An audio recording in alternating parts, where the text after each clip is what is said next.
Climbing the ladder of English, mastering ordinal numbers. Hello, language learners. Welcome back to our series on English language basics. Today, we're climbing up the ladder of numbers, specifically ordinal numbers. We're going to explore how we use them for ranking and positions. Get ready to secure your first, second, or even 10th place in English language proficiency. Ordinal numbers are all about order and position. They help us define a specific position within a sequence. The terms first, second, third, fourth, and so on, are all examples of ordinal numbers.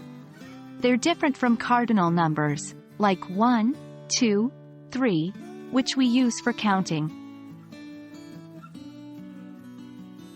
Let's focus on how we form ordinal numbers. Generally, we just add th to the end of the cardinal number. However, there are a few exceptions. For 1, we say first, not oneth. For 2, we say second, not twath. For 3, we say third, not threeth. This pattern resumes from 4th to 20th, where we add th to the end of each cardinal number.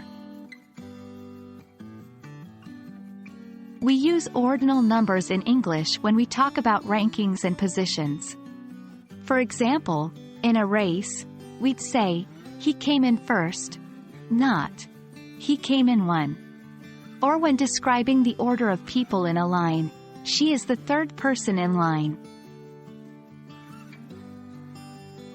Ordinal numbers are also common in dates, floors of a building, grades in school, and even centuries.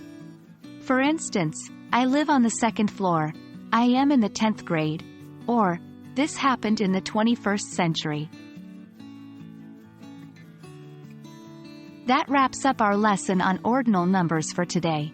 We hope this makes your English journey smoother and enables you to convey rankings and positions like a pro. Remember, it's the first step that counts in language learning.